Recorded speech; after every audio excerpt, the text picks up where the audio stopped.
This is just a brief demonstration of using a stereo microphone input jack and splitting it so you can have two sources of audio. We're using the left channel as a microphone using a stereo to mono adapter on the left input of the microphone. On the right input of the stereo microphone, we have an EMF coil on top of a CW keyer speaker.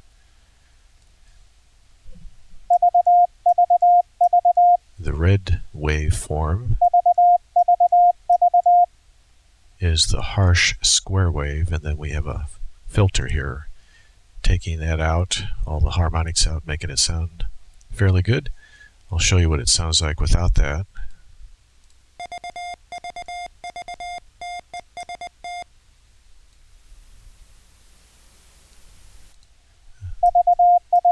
So that filter does a pretty good job. And it's just another functional way to have both a microphone and your iambic keyer using a very simple, cheap EMF pickup coil that's usually used for the old tape recorders, and you put it on the back of a phone, your earpiece. It has like a suction cup on it. And there are, of course, other models of EMF pickup coils. Thanks for watching.